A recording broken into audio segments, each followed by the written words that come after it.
Hey, everybody. Welcome back to the podcast. My name is Brad. And for those of you guys who are new, I like to help people start or scale medical practices. I myself own a multi-million-dollar medical practice. And today, let's talk about partnership. Now, this is for those of you guys that are thinking about starting, scaling your medical practice, whether you're thinking about starting with a partner or business partner, or you're thinking about like, man, if I hire a second physician, should I offer them shares in this company? And if so, how should I do it? Let's dig into those two things and how I did it.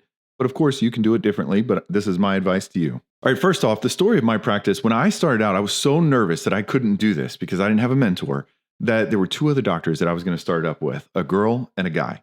And they're both fantastic physicians, but it imploded before it even started because one of them decided they wanted to go concierge medicine. They didn't want to do traditional fee for service. And then another guy, right before we were about to file the legal paperwork, decided that, you know what? I met a girl online, fell in love, and I'm moving to, I think, Washington State or Oregon. Anyway, he's in the Pacific Northwest now. Think about that for a second. If I would have filed that business, started with them and went live, they would have been still 1/3 owner, just like I was. So I would have had to buy out the shares, or I would have had to shut the whole damn thing down and then restart under my own brand.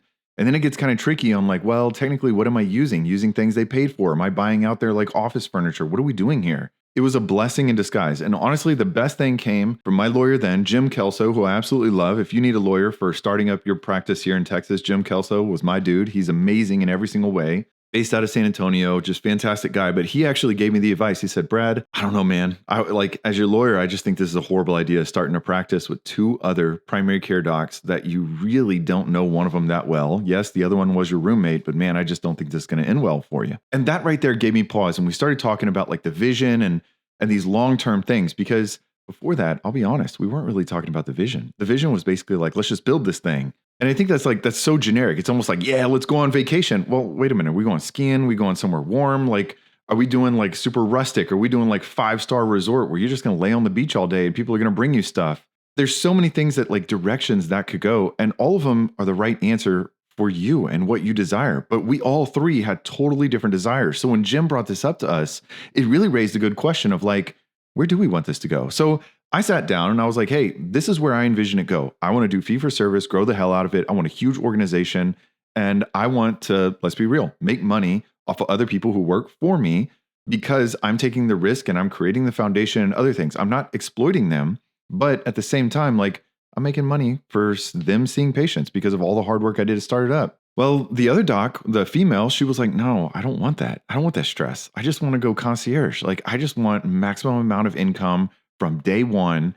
And I don't want the stress of like hiring other people. I don't want this huge organization. I don't need that like ego trip.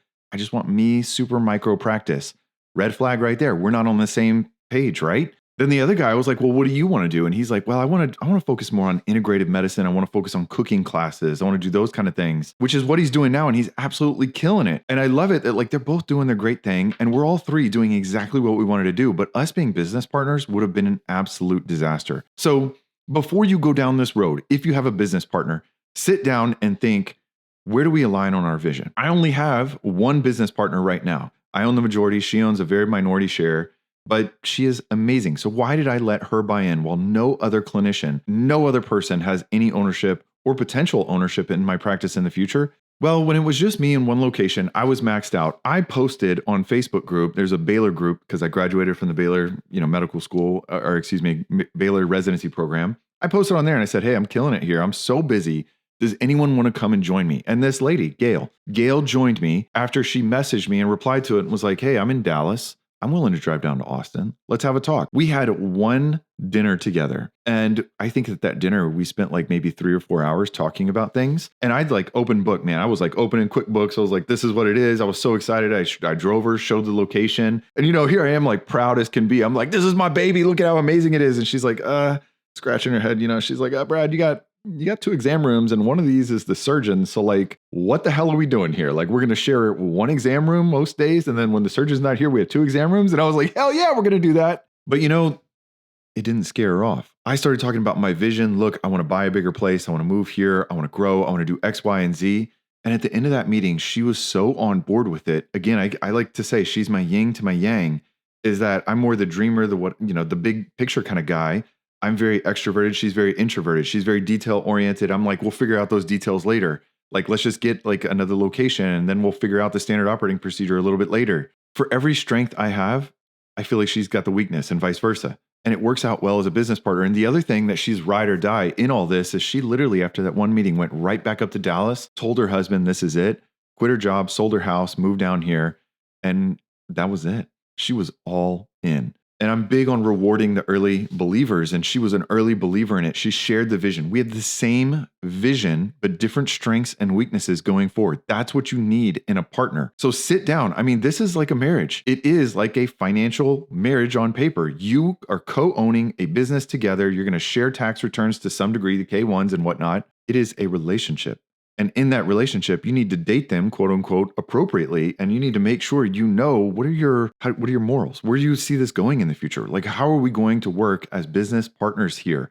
And then not only that, but how does your spouse, if you have one, do they agree or disagree with this path forward? Luckily, Gail's husband, his name is Matt, such an amazing guy. I feel like we're best friends at this point in time. And it's just so blessed that she married such a great guy that I feel like he's just 100% all in with her.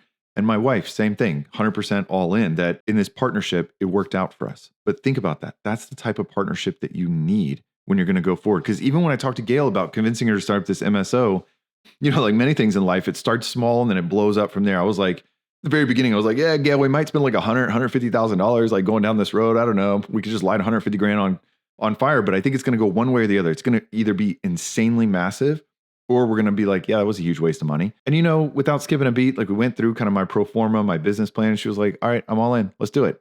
We never say, I told you so, as if something doesn't work out. Like that time I paid $3,000 for an email list being like, I think this might be onto something. And we only got one patient. Never did Gail rub it in my face and be like, hey, remember that $3,000 you wasted? Nope. Business decision. We made it. Move on. We don't talk about it. That's the kind of relationship you need if you're going to have a partnership. So then the big question is, why don't I allow the docs that are with me now? Why don't I allow them in for partnership? Great question. I'm going to answer it right now. One is that it is very capital intensive to grow.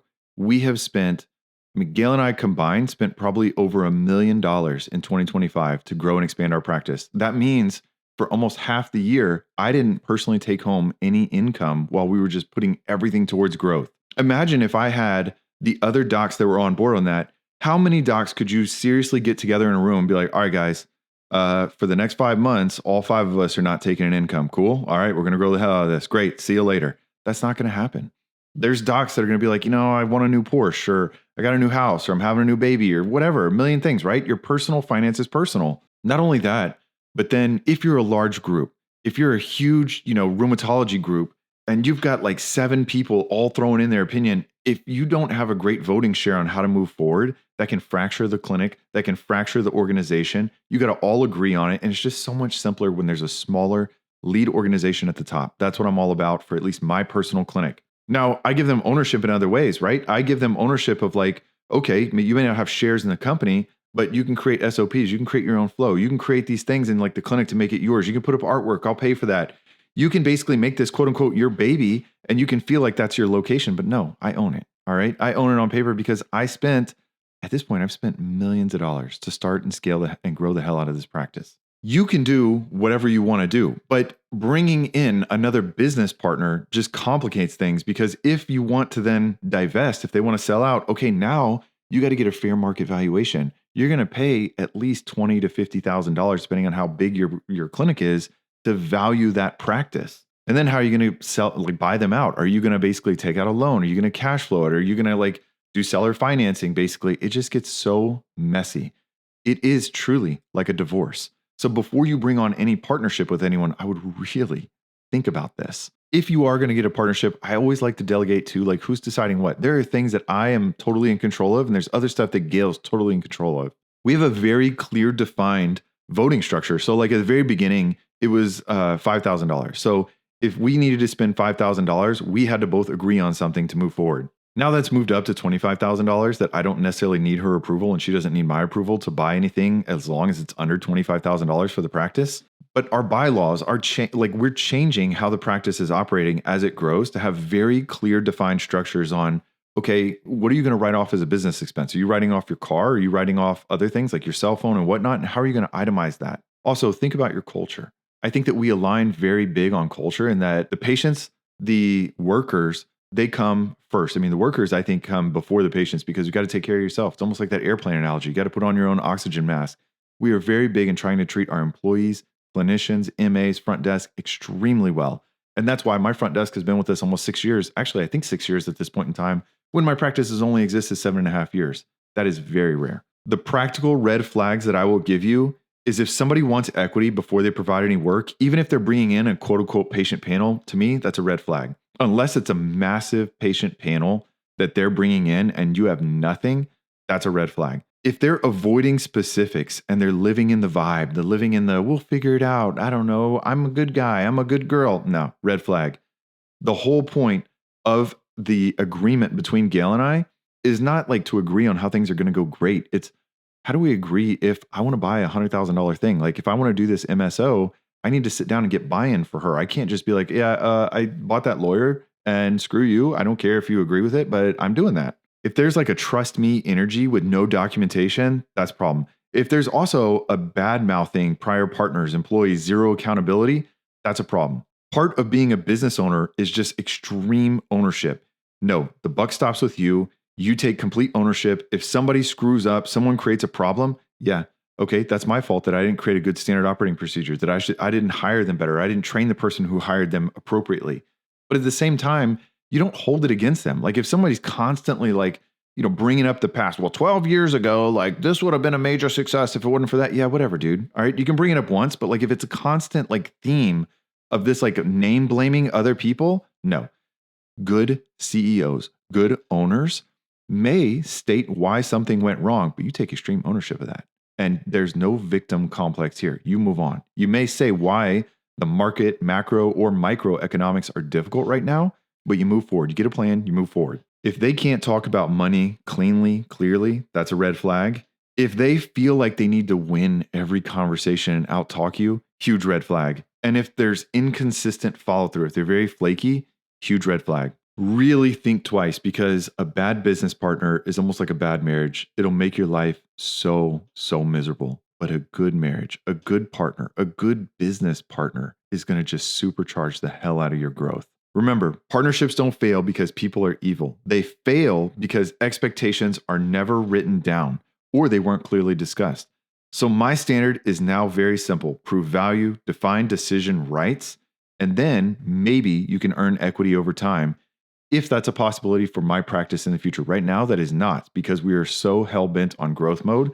But again, with the MSO, the reason I'm giving out equity is because I need the early adopters as much as they need me. It's a mutual beneficial relationship. So you can see that on one end, I am very anti-partnership when I'm trying to grow my little micro practice to now 5 locations and 6 and 7 and 8.